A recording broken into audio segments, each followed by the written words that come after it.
In here, find your seat, grab your goodies and your coffee. And I would say you're in for a treat today, but you are in for definitely something. This is LOL Sunday. So what we have been doing, let me explain it. In case you just walked in and you're like, this is the first time here, or maybe you saw, hey, there's a church, it's starting soon, let's get in here. This is a totally different Sunday than our usual Sundays. We have been on a month-long series on joy and how to be more joyful people. We believe that joy is something, it's part of the personhood of God. And if the Spirit of God is inside of us and He's a spirit of joy, then the church should be the most joyful people around. I mean, period, right? So here's the thing. If God desires for joy inside of us, and even in a manifestation of laughter in our lives, to be able to laugh and be able to take our own selves lightly because of how good God is, then the church should be a place where laughter is a regular experience. And so what we did is we've been working our way through into this as we've been going through this series. And so today what you're going to hear from, you're going to hear 4 of us from ACC that are going to come here to bring some stand-up comedy to you all today, just for the pure purpose of laughter. And here's the thing. We truly believe that laughter is worship, okay? When we're laughing at the right things, it can become worship. When we're laughing together, it can become worship. Laughter is a sign of unity and togetherness. And so I really do believe that God desires that from us. I mean, I said this last week, but I'll say it again. How many, fathers and mothers in here hear your kids laughing in their room and say, knock that racket off, it's just too loud. No, you don't. You love to hear your kids laughing together. You love to hear them getting along. And so if God is a good father, which Jesus says He is, He's revealed to us as a good father, then that means God loves to hear His kids laugh. He loves His kids to hear laughing at the right things, laughing at good things, not taking themselves too seriously. So that's what we're doing today. Now here's the deal. This is nerve-wracking, okay? I preach almost every Sunday up here, and this right here makes me want to run back there and throw up in a little wastebasket back there behind the front door, okay? That's how nerve-wracking this is, getting up here and saying, get ready to laugh because I'm funny. So here's what I've prepared. I am a man with a strong confidence and a large ego. So whenever something falls flat, I'm just going to close my eyes and do this. Max?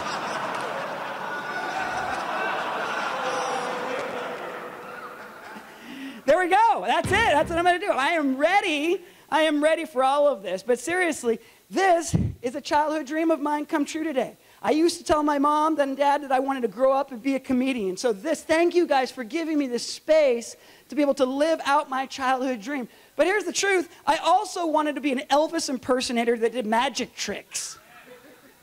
I mean, come on, some childhood dreams need to absolutely die. I told my mom this. I wanted to be an Elvis impersonator that does magic tricks. And you know what she said? She goes, that sounds good, baby. Why don't you do that at church? And so I did. They let me. I mean, what place lets a kid do this? It fills their heads with delusion to grandeur. Somebody in the family needs to stop those things before they bring shame to the entire family. See, my mom was way too supportive. Now, you want confident kids, right? We all want confident kids. See, a kid with no confidence, you can't get him to do anything. You're like, hey, go meet the new neighbors. No, they might not like me. No. Hey, try riding that 2-wheel bike. No, I might fall. Hey, why don't you go out and see some sun? No, I might get burned. You don't want a kid that has no confidence. But the problem is, if you get a kid with too much confidence, then they do stupid stuff like this. Stand up here at 39 and try comedy for the first time. I could just ruin everything. 7 hard years of work. I was like, I don't know, Pastor Jay just lost his mind. If I crash and burn today, here's the deal. I'm totally blaming my mom.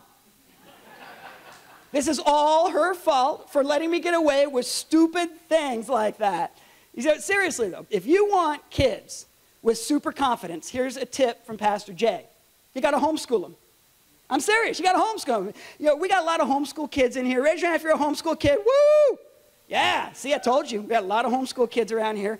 All of my kids were homeschooled at some point in their education. They're the most confident kids, homeschool kids. They're the most confident kids that you will ever see. And that's a good thing. That's a good thing. But you got to be careful, homeschool parents. You don't want too confident, right? Overconfident kids don't know their limits. Somebody needs to tell a kid that other homeschool kids won't tell them. Homeschool kids are too nice. So there could be a kid say, you know, I think I want to be a white rapper. And the homeschool kids, they're so nice and encouraging. They're all, well, God bless you. If you think that's your gift mix, buddy, then get out there and go save the world for Jesus through white rap. You know, that's not how it works out in the public schools, huh? They will tear you down and spit you apart. So somebody needs to be that person in their life to make sure they're not overconfident. Somebody needs to say, listen, little Timmy, you're not T-Dog, okay? I hate to break it to you, but you just aren't good at hip-hop, and your name, hip-hop, whatever, Max. Where'd it go, Max? There it is. See, when Eve and I homeschooled our first three, Eve, she did an amazing job. Homeschool teachers, they had a hard job. I don't know how you can take a kid who doesn't know how to read, and he's like, and you're like, come on! It's cat! Cat! Just say it. It's the easiest word in the English language. Cat. And she gets kids that know nothing. They know nothing. And she gets them reading books bigger than I've ever read. So that was Eve's job. Reading, writing, arithmetic. So I had a job too. I was the homeschool bully. I take my job serious. I take it serious. So what I would do is I'd hide in places like in closets, and then when they walk in, I'd just jump out and go, and the kids would go, You got to keep them on their toes. That is the junior high experience. You are sharp, you are aware, you are looking around every corner, you are ready. I was preparing my kids for that life. I'd walk in, Zeke could be doing something, painting, or doing something with crayons, and I'd walk up to him and go, you call that art, Zeke? Looks more like fart. And here's the thing, that's stupid. That's stupid. But you don't have to be witty to be a bully. Anybody can do it. All of you are totally prepared to be the bully that you need to be. I'd walk up to Seth. I'd say, hey, Seth, do you know what time it is? It's like 2:30. Wrong, it's wedgie time! And I'd pick him up by his underpants and spin him in a circle and give this kid the biggest wedgie of his life. See, now there's a problem. There's a problem. My kids liked it. They love being scared. They just like, do it again. This time I'll walk in acting like I don't know you're there. You're like, no, it's not the same. I'd make these dumb jokes, and they would laugh at my jokes, and they even thought the wedgie was fun. So seriously, my big kids now, they were little, now they're big, they will go to my preschooler, and they'll say, hey, Bo, guess what time it is? What? Wedgie time! And they will give Bo a wedgie as if they're creating a fond childhood memory for him. This was not my experience of the wedgie. There was nothing fond of the wedgie, either at home or at school, I promise you that.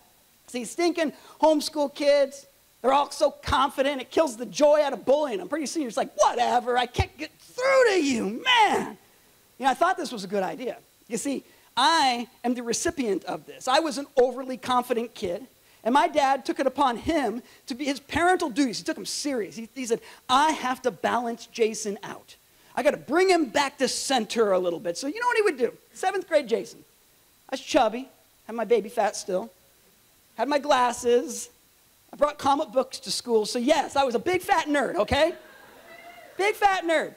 And he would drop me off 7th grade at Kasner, and he would roll down the window and he'd go, bye, baby, just remember Daddy loves you.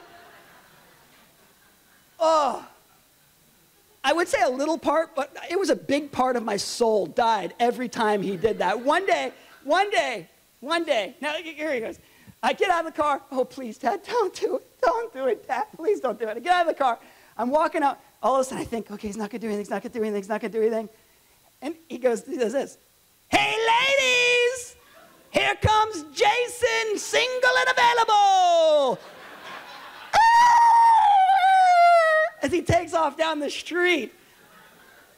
See, the problem is that I wasn't homeschooled. I had real bullies doing the job. So his plan, and it didn't work. It worked too good. Here I am on the pendulum of overconfidence. woo, swinging to the other side, like, I don't want to go outside. People are all going to be mean to me. They're going to laugh at me. It took a long, long time to recover from that.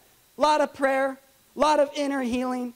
And now, look where I've gone. However many years, 30 years, 25 years later, I can laugh about it now. Now, do you ever notice, this is funny, do you ever notice, well, first of all, if you're doing stand-up, I've learned one lesson. You should never say, this is funny. You got to wait to hear this one. That just killed the joke. But have you ever noticed that nothing that takes 10 years to be funny is ever even kind of funny the moment that it's happening? You know, like one day my mom would say, oh, one day you're just going to laugh so loud about getting bullied by your dad. You know, people treat your sorrows like it's good wine. Just put that on the shelf. Let it age for a little while. This is going to be magnificent 10 years from now. You think, oh, just you wait. We are all going to be LOLing the fact that you fell in the grocery store 1 week from now. Oh, just you wait. We are all going to be laughing our heads off that you cut your finger off chopping bacon today. Oh, just you wait. 10 years from now, it's actually going to be comical that she left you at the altar. It'll be like a good rom-com. Just you wait. So here's the tip, though. Never try this with World War II vets, okay? It's been 70 years and Hitler still ain't funny. Don't try it on them, okay? Keep that one on the shelf a little longer. See, but here's the thing. By this logic, the funniest thing I can do for all of you for the long run is absolutely have a mental breakdown up here right now. Yeah, just all of a sudden, just get super nervous, knock my notes down, and just start breathing anxiously.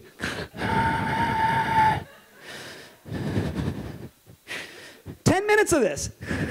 Jeff comes up to ask me, I'm good, I got it, Jeff, I got it. Now here's the thing, you would all be feeling so bad for me in this moment right now. You'd be going, oh no, we just watched it. Pastor Jay just flipped his lid. He's snapping in front of all of us to see.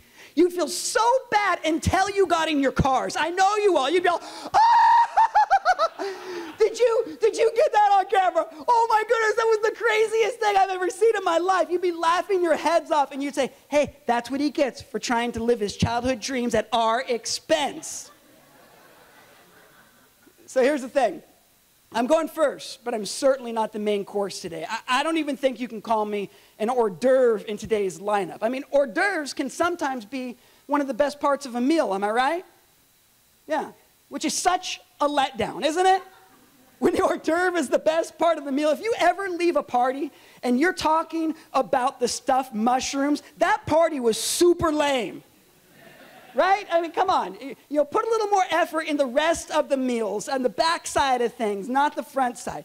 So I like to consider myself, in today's lineup, more of like the parsley on the plate. That's me. Do you remember that fad? You remember you going to Denny's, and there'd be like, hey, why is there a weed next to my hamburger? And why'd they even do that? Seriously, why was it even there? For a while, they tried to convince us that parsley was supposed to freshen your breath by making it smell like a weed. So how bad is your stinking breath if you got to eat a weed to make your breath smell better? I think you need some medicine, not parsley. See, this means that right now, actually, my front lawn, I'm harvesting little mints. That's what I'm doing right now. It's not a weed patch. It's a breath mint patch. So there's really no point of parsley on a plate. And that's me in today's lineup. Just the weed that kind of snuck in there.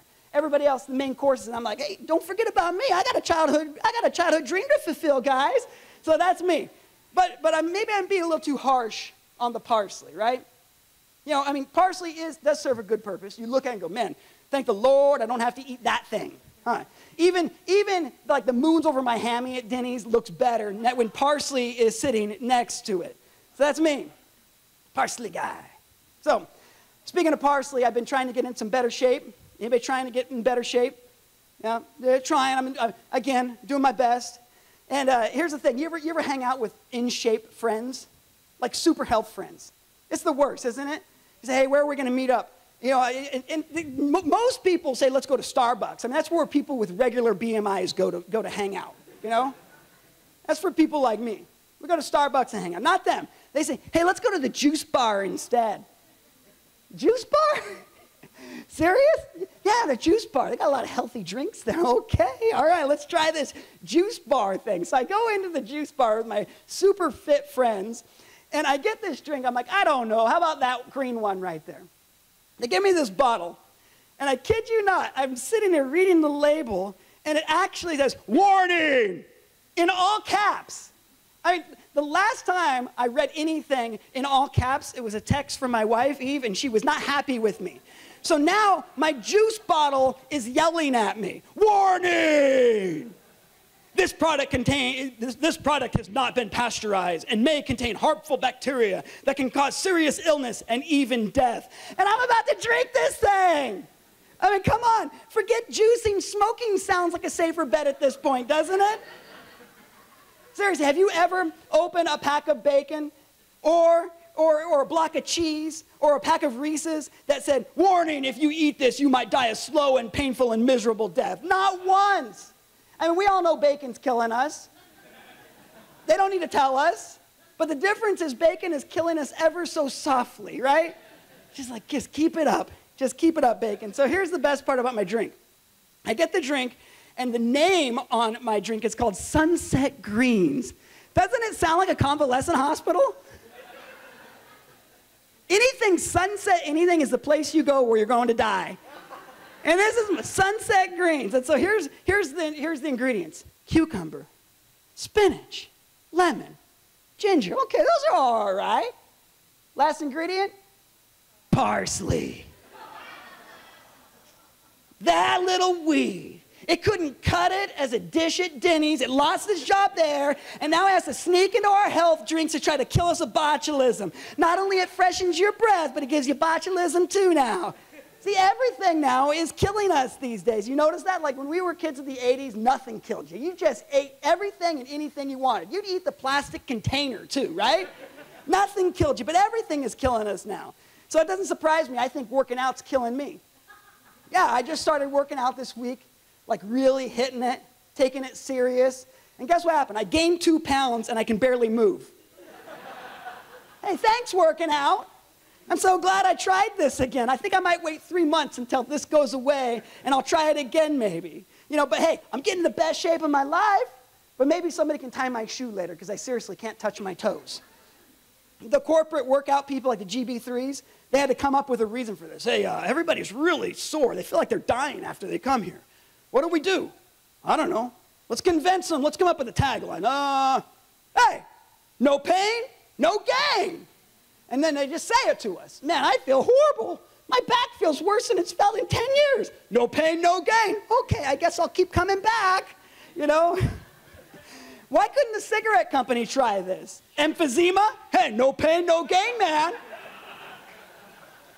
COPD? If it doesn't kill you, guess what? It's making you stronger, buddy. Tracheotomy? Consider it your second Rogers hole. Drink up. Bam! And Max. Thank you, Max. Thank you. Working out hurts, but guess what? Everything hurts. There's a new study that's coming out that tells us that parenting is good for your long-term health. It's good for the long term, not the short term. We're all gonna laugh at all this one day. See, raising kids absolutely turns you into a crazy person. Unless you only have one kid, then I don't want to hear it from you. You and your one kid, you go to juice bars, you play Mensa games at night together, you and your perfect child experiment. The more kids you have, you literally just kind of like start checking out in this PTSD state. You just kind of walk around in coma, right? Here's the proof. Here's the proof I'm losing my mind with 4 kids. Whenever my younger one, he's on the toilet, he's being potty trained, and he yells, "Hey, Dad, come look at my big giant poop!" I come. And I don't just come, I run with eager excitement. Like, let me see, did you poop, buddy? Yay! Let me see, whoa, it is big and giant poop. If any of you all say to me, Pastor Jay, come look at my big giant poop, I am not coming, okay? That's pastoring at an all new level. And if I did, you know my kids finally just broke me. We have him exactly where we want him. If parenting were a job description, I'd say, do you need little sleep? Are you okay with no compensation? Job requires that you will often come in contact with bodily fluids. Don't mind being talked back to. Want to stay up worrying about your kid? We got a job for you, parenting. And we sign up. We sign up willingly. And most of us, not just once, but again and again and again. And if you're an adoptive parent, you'll do it again until you have no more room in your 15-passenger van. I mean, that's like the marker for adoptive parents. Well, we ran out of the minivan sold out, out of seats. Let's get the 15-passenger. And they go, they don't make anything else. We'd have to put a sidecar on this thing. That's when you stop. That's when you stop. Now, as crazy as they've made me, seriously, I wouldn't change a thing. I absolutely love, love, love my kids, my family. And this is the truth. What else would I have to laugh at if it wasn't for them? Parsley? All right, guys, that's all I got. Oh, thank you. You have a beautiful audience. Sarah, you're up, girl. All right, good morning. Yeah. So Jason's actually funny, and I'm not that kind of funny at all. I'm the kind of funny that's kind of accidental. It's along the side of whatever's happening. And I think being funny on command is problematic anyway. It's hard to be funny when people are like, oh, she's really funny. That's the worst thing, the way someone can introduce you. They'll be like, this is my friend Sarah. And I'm like, hey. And they're like, she's really funny. And I'm like, no, I can't live up to that. I can't do that. Because then you just start to feel like a monkey that has to perform now. And I start thinking of jokes from 4th grade, which weren't even funny then, or maybe slightly inappropriate. It's like, I can't tell that. And you like run out of steam halfway through it. So it doesn't work for me. So I'm warning you up front. My spoiler alert is that it's not going to be that kind of funny. I'm not a laugh out loud kind of funny person. I'm kind of a smile out loud kind of person. It's like, oh, that's gentle. It's a gentle comedy that'll stay with you and make you feel warm inside, but it's not really going to make you scream out laugh or anything. So just warning you up front. But it's okay if you don't laugh because I'm a teacher. I teach in the public school, so this is about the size of my classroom. Yeah. And I'm used to people not laughing because 15-year-olds are kind of awful that way. And they'll just stare at you, So it's almost disconcerting when you laugh because I stop for a second like, oh, thank you. Because they don't. They just stare you in the face like they're daring you to, not even be funny. They're daring you to just interest them at all. And you never win that game. P.S. I never win it. So I'm used to that, so you don't have to really laugh or anything, and I'll just keep going, because that's how I do every day. I know, and even doing this a second time, it's like, okay, second period. Good morning. We're here. You had your interesting thing that you got to do in the hallway. That's Jason, and then there's me. I'm the teacher when you come in. Yeah, that's who I am. And it's awkward always to be up in front of people because, they're staring at everything about you and they're looking at your outfit and you start thinking, well, that's an odd color choice I went for today. That's okay. But you go with it. I used to stare at my teachers and, I knew every little idiosyncratic thing they did and I would mimic it later. Even if I liked them, I would mimic it later. So as a teacher, you're getting made fun of all the time, and that's okay. You get used to it, and you're like, yeah, whatever, I'm a weirdo, what do you want? And you just kind of let it go. And I've never been the kind of person that packages well. I never knew how to package myself, and I did not have a mother who was helpful in this at all. My mom could not care less about appearances. It was just not the hill on which she chose to die. She didn't think that was an important thing to fight your kids over. For her, it was, character, and it was so much more important what's going on inside in your spiritual life and your relationship with Jesus, and that's where she was going to lay her battles down, and how I looked didn't matter. And she was wrong, you guys, because the rest of the world judges you on how you look a lot. So she was crazy off. And she let me look really bad for a long time when I was little. And it was like chalked up to bodily autonomy. You're in charge. You go right ahead. You choose your outfit. And I'd be like, this is a good shirt. And I'd choose it from the shirt drawer and a pants from the pants drawer. And they never matched. And they looked horrible. And my hair always looked awful. And I'm a true blonde, so I don't have any real coloring. Any true blondes out there? We're pale. We're pasty white. You can see through us. And until you get to an age where you can wear makeup, you just look, slightly dead all the time. Like you're haunting people. When you come in, it's always, hi! There's a little shock to see you.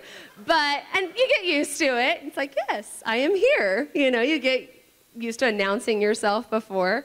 But I decided when I was little, I was brought up in the 80s because I'm old, and I decided I was going to finally look cool. I wanted to look cute, and I never looked cute. And I was going through an especially ugly dog year that year. We all have them, and I wanted to look packaged cute. And I thought, I'm going to do this. I was going to get a haircut like the people that I loved. I loved Dorothy Hamill. She was like an ice skater. I loved Mary Lou Retton on the gymnastics team. She was the cutest, coolest person in the world, and I thought, this is what I'm going to do. I'm going to get a cute pixie haircut, and I will look like these gorgeous, adorable women or girls that I liked. So I thought, this is going to work. And my mother said, great, that's a great idea. Whatever you want. Thank you. I like you as an audience a lot. She's laughing and everything.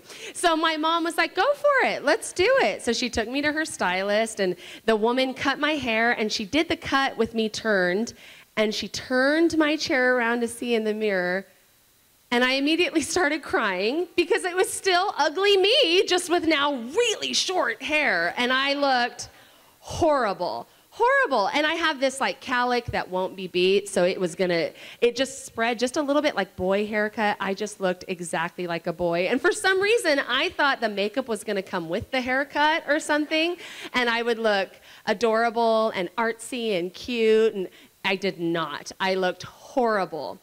It was above my ears, horrible, with like a little cowlick part.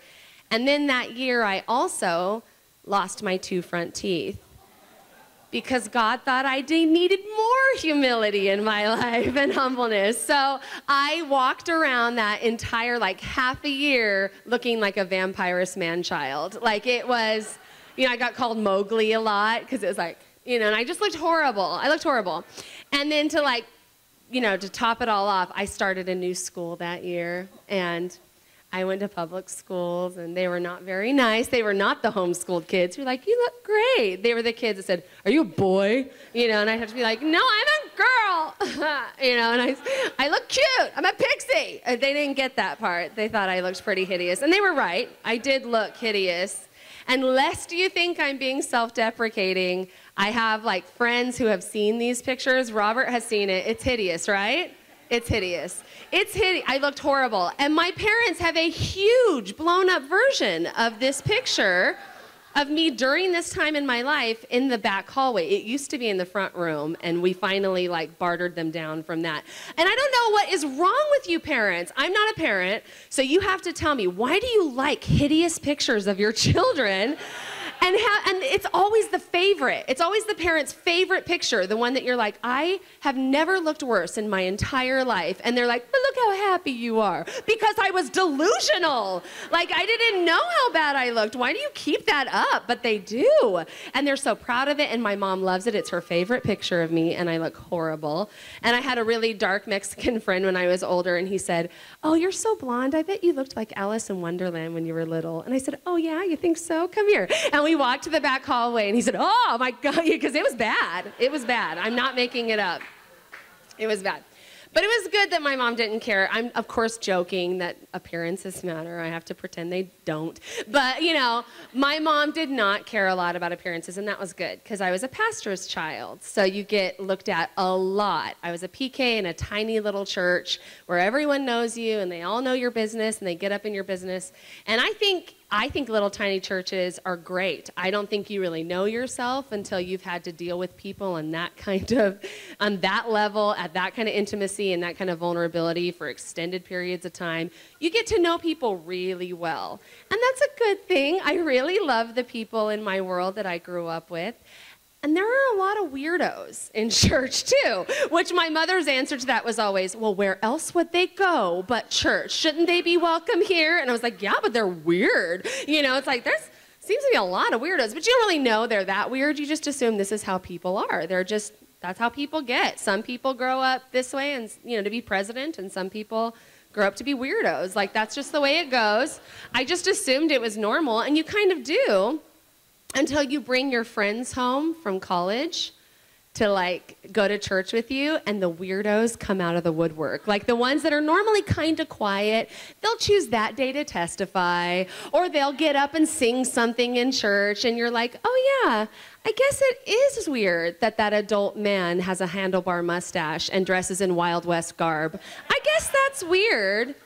I didn't think about it or wonder why he had a holster with guns on at church. It's just Brother Witham. Like, that's just how he is, you know? He's doing him. Like, I didn't realize. Yeah, I guess that's strange. You're looking kind of like weirded out right now, and maybe that is weird. I guess it's weird that there's a grown man who sings every song in Cat.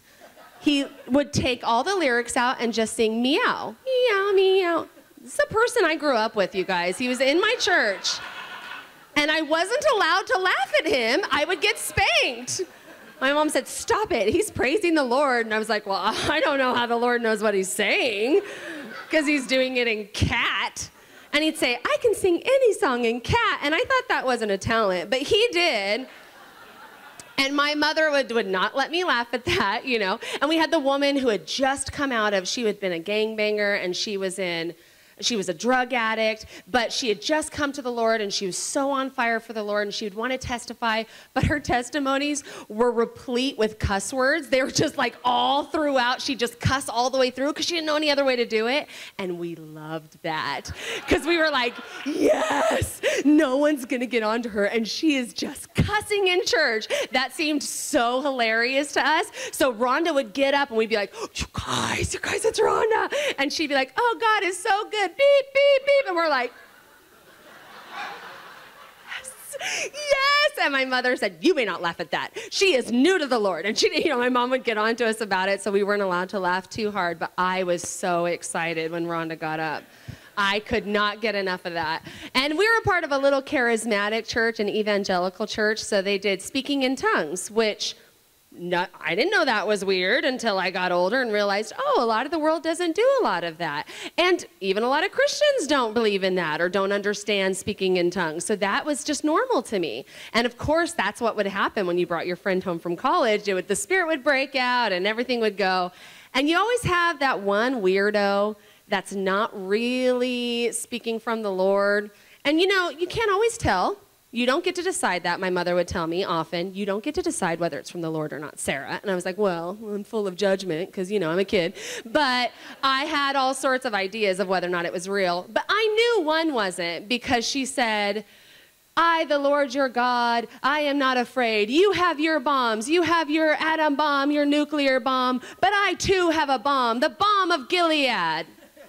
That is not the same thing, you guys. They're two different words. I knew that wasn't from God. He knows the difference between balm and bomb.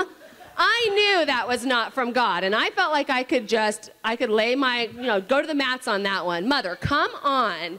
That was not the Lord, but she did not allow me to judge even then. She shut me down, and we would get spanked if we were too awful or if we were getting in the way of the Spirit. We got told that one a lot. Spankings happened in my house. There are 4 of us kids. And I'd like to tell you that we were wonderful and well-behaved, and I think that's probably true, but it's probably because we got spanked so often, and it did happen. And every once in a while, something really bad enough would happen that all 4 of us would be getting spanked at the same time. And we always had to wait. My dad would make us wait in the room before he came to spank us. And it's for really good reasons. He never wanted it to be while he was angry. He never wanted for us to mistake it just as a reaction. They're all sweet reasons. But when you're a kid, it just seems like absolute torture because you're stuck in a room for 15 minutes just imagining how bad this spanking can go. You know, perhaps I will be blinded this time. Like, it's going to get so bad. I assumed it would be horrific, and I would cry. I was the kid that cried way more before the spanking than after it, and I was so nervous, and I was especially nervous that day for, I don't even know what we did, but all 4 of us are in there, and I'm falling apart, and I looked down and I realized I was wearing my leggings, my like tights that I wore like pants, because remember, I was really cool and I dressed really well. So there I am in leggings, and I thought, what a bad day to be wearing leggings. I'm gonna get spanked, I'm gonna feel it so much worse. Why am I not wearing jeans? Jeans repel the belt a lot better. So I thought, well, I've got time. I'm going to go put jeans on. So this is brilliant. Why didn't I think of this? So I run to my bedroom, and I'm about to take the leggings off, and I think, why not just put the jeans on over the leggings? Extra padding, right? Why has no one thought of this? So I put jeans on over the leggings. Smart Sarah. Here's not so smart Sarah. I thought, if that's good, why not put extra padding, like a washcloth down my back? So I run to the bathroom and I put one washcloth in, and then I thought, oh, no, no, no. If one washcloth is good, surely 10 washcloths is going to be better. So I came out of that room with my butt sticking out so far. It was a butt you could serve tea on. I mean, it was just, and I came back in where all my siblings were waiting, no longer crying, which is like the first clue that I'm not scared anymore. So I was like, hey guys, I had kind of a brilliant idea. And my eldest sister said, oh, Sarah. You know, she was so disappointed in me.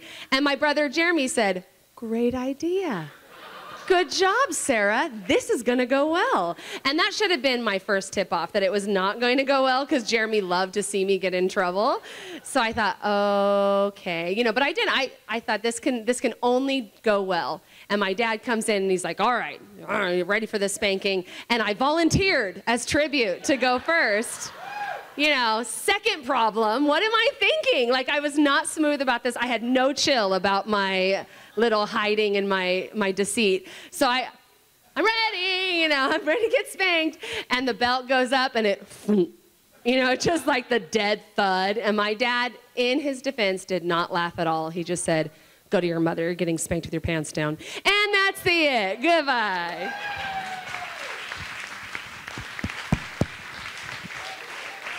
Well done, Sarah. All right, Marcus. Hi, everybody. Are we having a good time?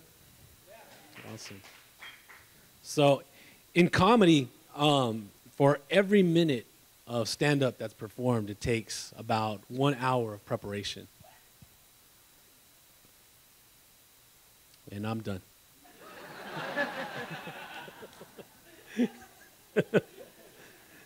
So, I'm a parent.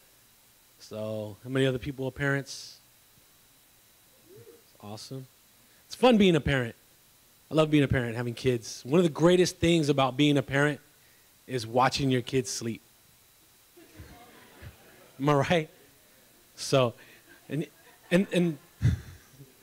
the best thing about it is, like, they're always tossing and turning in all sorts of positions. You know, it's kind of like watching the Olympics, but the contestant has their eyes closed. But the greatest part about that is, like, when they're about to roll off of whatever they fell asleep on. Because kids fall asleep everywhere. Like, it could be a bed, chair, table. And then they're just balancing there and they're teetering. And then the greatest part about this is that you're like, whoa, wait a minute. And then you get your phone out. And you're like, I'm going to load up Instagram because my kid's going to fall right now. And I'm going to get so many likes. And so you're waiting, you're watching your kid teeter right there. And then it happens. Your wife comes in, and she's like, honey, you're never going to get it. You're like, shh, wait, look at this. And she's like, oh my God, he's about to fall. Okay, so now you both have your phones out. and like, as a parent, I mean, as a grown-up, does anybody fall off their bed? You're a grown-up. You're the kid we're recording. But as a grown-up, I've never fallen off my bed. I don't even remember doing it as a kid, but I guess you kind of lose that memory. But what is it about kids? It's just they fall asleep, and then they're teetering, and they're about to fall off. And then, but as a parent, you have great balance now. You know? But finally, you're sitting there, you got your Instagram loaded, you're recording, waiting for that moment, and finally it happens. Boom! And you're like, yes! But the greatest part is they stay asleep. They don't wake up. That's amazing. You're like, oh, I'm just going to leave them there.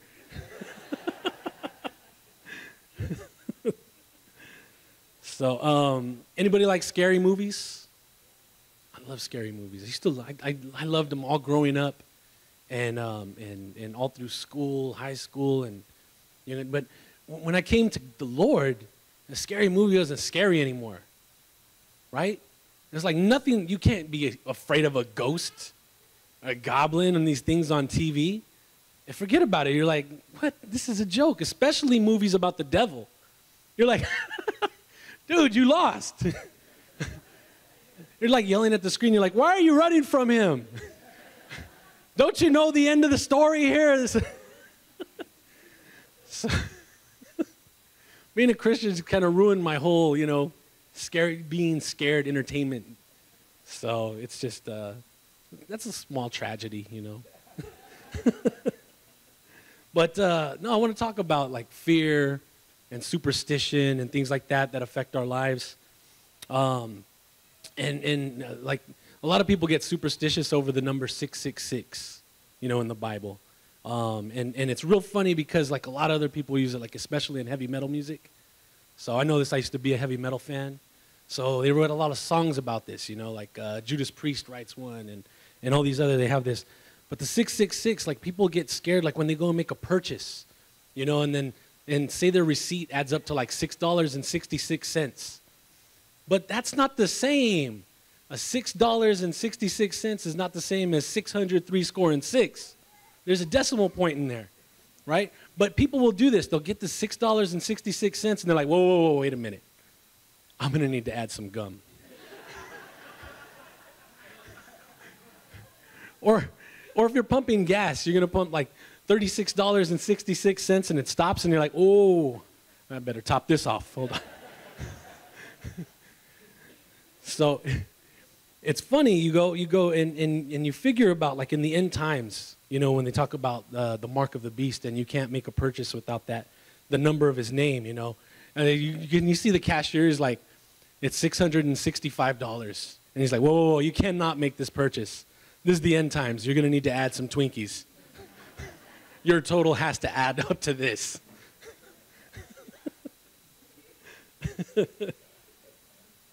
Sorry. That one was for me.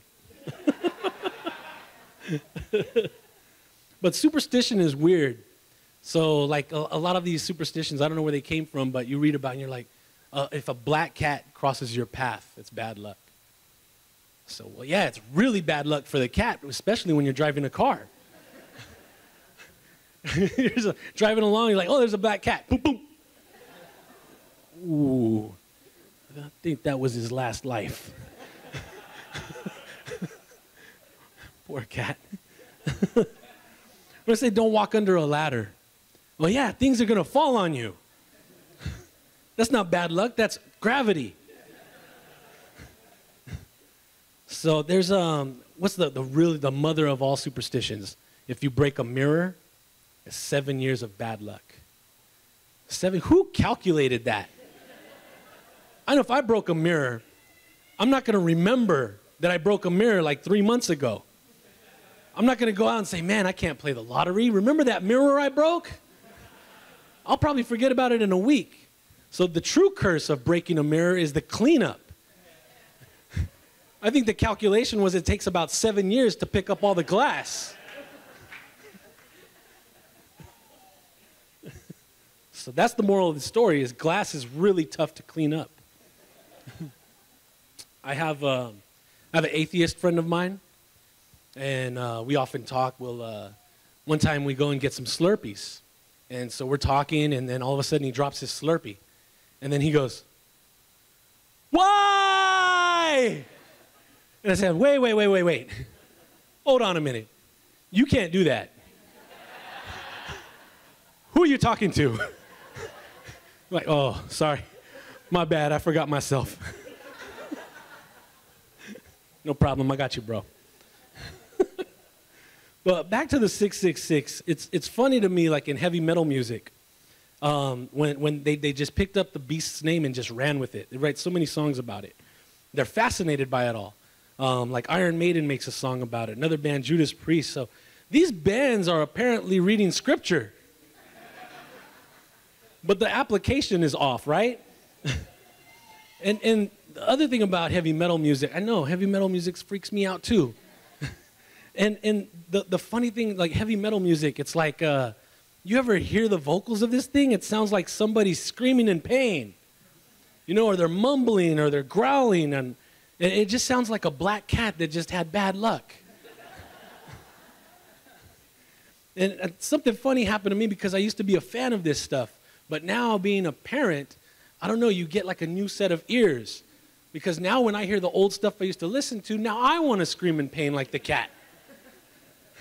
Because that's what it sounds like. It's like this guy's on this, and it sounds like a guy is just falling down the steps, you know, with a microphone in his hand, on piles of Legos all the way down.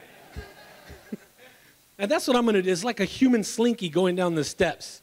That's what I want to do. I'm going to make a heavy metal band, and I'm just going to grab a microphone and throw myself down the steps. I might even call myself the human slinky. But you'll hear like people who critique metal music, or like you hear the enthusiast, and he'll be like, "Did you hear Tom Araya's vocals on that last track? His vocal range is amazing." And I don't know why, but metal fans all sound like Lars Ulrich from Metallica. That's just the way it is.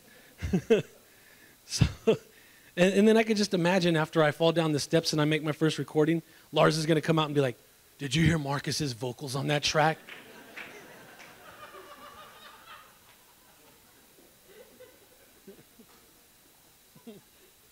So if everyone would jog to the gym and back home, they wouldn't need the gym. And there would be better parking for me and my family to go eat at the restaurant. Can I get an amen? I hate having all the answers. You know, people see me and they go, "Man, you know, that guy has the body of a player, a video game player." I was raised on video games. Anybody else? Video games? When Nintendo came out, didn't you freak out? You're like, "What is this?" Because before Nintendo, there was like Atari and Intellivision, and everything looked like Minecraft 2D. And then the Nintendo came out, and then, you know, I got to live like the evolution of video games, having a system, the Nintendo and the PlayStation and all that. And then I remember when we got to Call of Duty, and that game was amazing. First-person shooter. You get to like pretend you're in the army. You got a gun. You're running around. So anyway, the sounds and everything was incredible. I remember this one time I upgraded my sound system so I could get like the real experience. Loud gunshots, explosions, the whole thing. I'm having a good time. And I had never met my neighbors up until this point.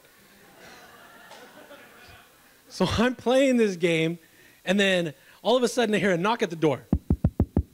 I'm like, all right, pause. I open the door. I'm like, "Hello?" He's like, "Is everything okay? I'm hearing gunshots."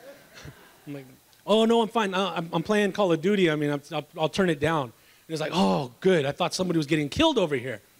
I was like, "Oh, okay. Wait a minute. You heard gunshots, so you come to run over here? What were you going to do, help the killer get more kills?" It didn't make any sense to me. Playing a lot of video games, you don't get a lot of exercise if you get too addicted to them. You're sitting down all the time. Finally, Nintendo comes out with this genius plan. They come out with the Wii U. You guys remember the Wii U? Anybody still have the Wii U?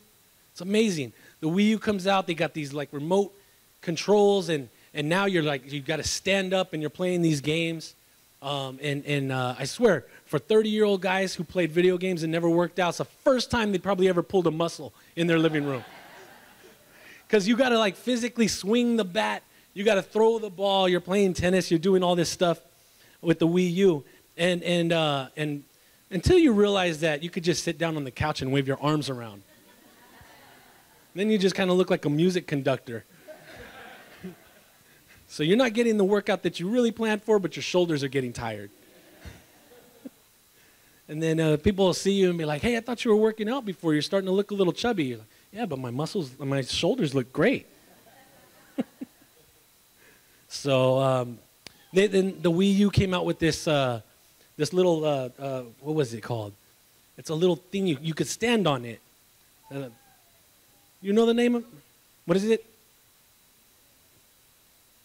Yeah, they got like the exercise games, and it comes with the little pad. And so before you do that, it takes like your weight and your body index and the whole thing. It calculates this all out. So it's like little voice comes out and it's all, "Please stand on the board." And so I stand up on the board, and it's like, "Whoa, everybody get off."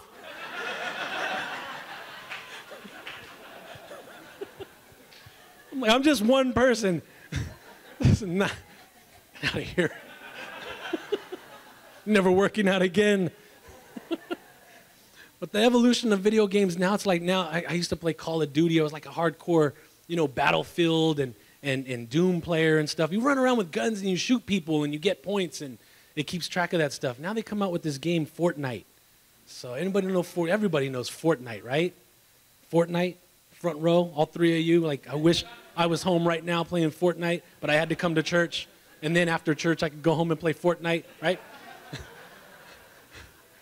So I'm playing this game, Fortnite. And I'm like, what is this? I'm like, this is great. You're third-person view with a gun, and I'm running around hiding behind trees and bushes. And I'm like, oh, cool. I'm going to dominate this game. So I start shooting at this person I'm following, right? And I'm shooting at them, All of a sudden, they start building a house. They got a wall and steps, a door, a window. And then I'm like, what is this? They throw a grenade out and they kill me. I couldn't shoot them. And I'm like, this is Minecraft. This is crazy. This is time to grow up and stop playing video games. All right, everybody, that's my time.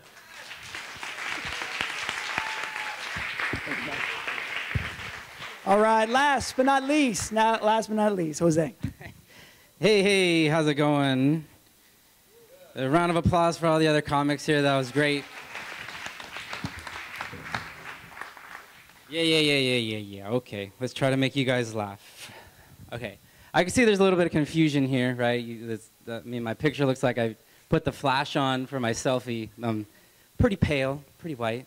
How does this guy have the name Jose? Like, how is it? It kind of looks like Johnny Depp and like Ryan Gosling had a baby. Then you grew up to look like Lord Farquaad from Shrek, right?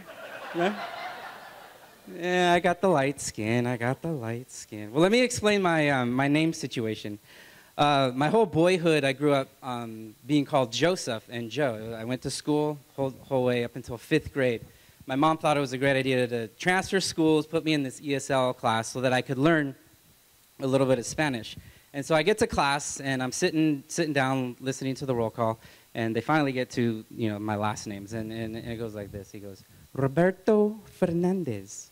Aquí. Like, oh, okay. April Gardner. Present. Jose Garza. Like, what? There's a guy who has the same exact last name as me? This is incredible. Where is he? I want to be friends with him. Jose Miguel Garza? No way. This guy has the exact same name as me, but mine's in English. I'm Joseph Michael. This is unbelievable. Is there a Garza in here? So I raise my hand, hoping to meet a friend. And the teacher comes and goes, mijo, this is you. But mira, come here. Class, look, isn't this so adorable? Mexican families are adopting white kids now, huh? Go ahead, sit down, siéntate, por favor. My mom switched my name. She didn't even tell me. And I've been going by Jose ever since. But I didn't even learn Spanish. I didn't, which was really hard growing up. But I did learn worser English, though. I'm sorry, more worser English. Yeah, I think that's the way it goes. But I quickly learned that I don't fit into this like racial box of like Mexican enough, white enough, whatever other types of things. And I actually realized that I don't fit in a lot of boxes. Really, it's hard to fit in. But my form of art that I love to do is listen to music, compose, and write music and stuff like that. So I remember in high school that I didn't quite fit into a box and choose one. But the two favorite genres that I love to listen to is hip hop. I love it, and I love Broadway musicals, and yeah. And so I was, just imagine this wannabe like vato-looking dude with these baggy pants, with his headphones on and his Discman, and that's when you could burn whatever songs you want on the CD. And man, I was walking down the hallway, and I was going like, yeah. I'm Slim Shady, yes, I'm the real Shady. All you other Slim Shadys are just imitating, but won't the real Slim Shady please stand up? Please stand up. Please stand up. I'm so pretty, oh so pretty, I'm so pretty and witty and gay. Oh, I lost a lot of friends that day. Man, who am I kidding? I didn't have any friends in high school.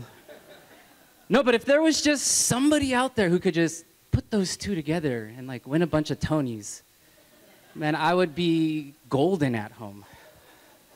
All right, I know there's a lot of married people in here. Make some noise. Yeah, married people with kids. You guys can cry, it's fine. It's totally fine. My wife and I, we got married 7 years ago this coming October. We'll be celebrating 7 years. Ooh, yeah, most people applaud, but yeah, that's cool. It's tough, it's tough. But we started a family really quick. It was 9 months after our wedding date. My wife gave birth to our firstborn son. Oh, you guys put it together. Anyways, yeah. It was raining in Big Sur. Anyways. But nothing really says that honeymoon stage like those pregnancy hormones. My goodness, I'm still scared to cook broccoli at home. But no, so my son was born, and then the doctor looked at me. He said, "Congratulations, Dad." And I looked down at my son, and I said, "What? What? Looks like Rocky Balboa went 9 rounds with that Russian guy." Oh my gosh, he's like bruised, battered. His face is covered in Vaseline. I did it! Oh my gosh. Just for the younger crowd, Boss Baby, that intro, completely wrong. It's not that pretty. But no, after they weighed him and they cleaned him up, you know, I holded him for the, sorry, bad English again. I helded him for the first time, and I was completely terrified. You know, he has these big eyes and looked like E.T., you know? Anyway, no, I'm saying. No, but I was terrified because I became a dad. I had no idea what that was supposed to be or look like no clue. A few years pass, we had 2 more kids, so I have 3 boys now. I have Graham, who's 6. I have Calvin, he's 3, and I have Miles, he's 1.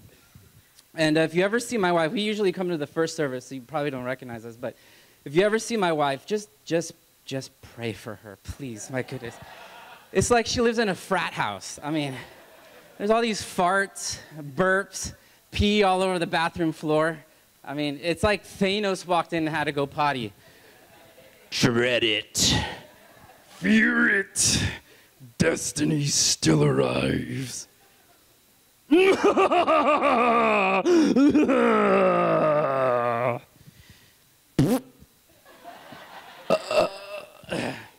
That's pretty bad. No, but I love coming home. I love coming home. It's almost like when I get my keys, it's like that Ace Ventura scene, you know, when you're like, come to me, my jungle friends.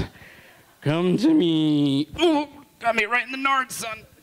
Got me right in the nards. And there's a certain point where you want your kids to grow up, and it's that nards, like, you know, man, because they come rushing in and they hit you pretty hard. Really, really hard. But I know being fully Mexican and not speaking Spanish kind of sets my kids up for, you know, some really, really, really bad English habits. But I did pick up on a little bit of the Spanish kind of rules that I learned in the 5th grade. So I want to teach them, you know, what I learned. And one of the first things I taught them was to put the phrase un in front of every object, no matter what. Like, pass me un box of cereal. Well, that one seems to work. Also, the other thing that I learned was that they should put an E in front of anything that starts with a letter S. And so my 3-year-old came up to me and he's like, "Hey, Dad, you want to play superheroes?" And I try to encourage him. You know, I try to tell him, like, "No, come on, let's try it in Spanish." "Okay. Hey, Dad, do you want to play un superheroes?" "Yes, of course. Let's do it." But I started questioning my tactics on teaching them, trying to get them back, you know, teach them Spanish. When my 6-year-old came up to me just a couple months ago, and he's like, Dad, remember you taught me those colors?" I was like, "Colors? Yeah, in Spanish. Don't you remember you taught me those colors?" And I was like, "I don't remember because I don't know them, but okay, sure, what is it? He's like, no, Dad, I remember. You taught me green, you taught me yellow, you taught me green, you taught me pink, and you taught me yellow. I was like, really? All right, let's hear it. He goes, yeah, when the phone green, I pick it up and say yellow. I'm a horrible father.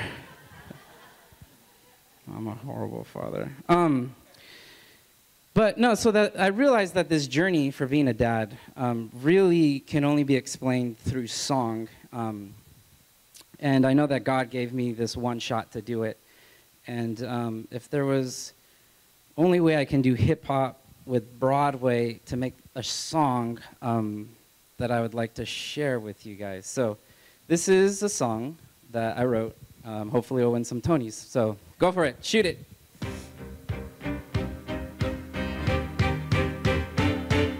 I'm not throwing away my shot, yeah. I'm not throwing away my shot, yeah. I'm just trying to enrich these kids and in the process hopefully keep my wits. And I'm not throwing away my shot, yeah. I'm not throwing away my shot, yeah. I'm just trying to enrich these kids and in the process hopefully keep my wits. I imagine sleep so much it seems more like a memory. Will I even get any? What's that smell? Is this poop or is it pee? Another accident, no biggie, it's awesome to co-sleep. Time to clean, change those jammies and switch those sheets. That's the beginning of all these sleepless nights.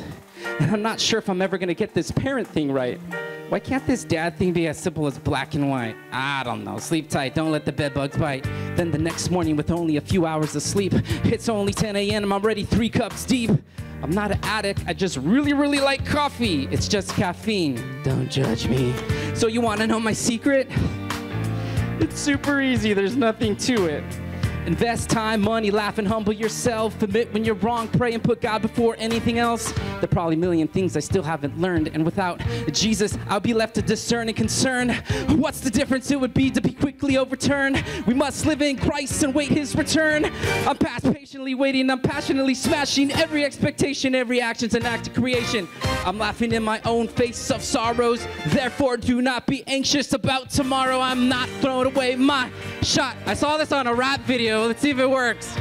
No, it doesn't.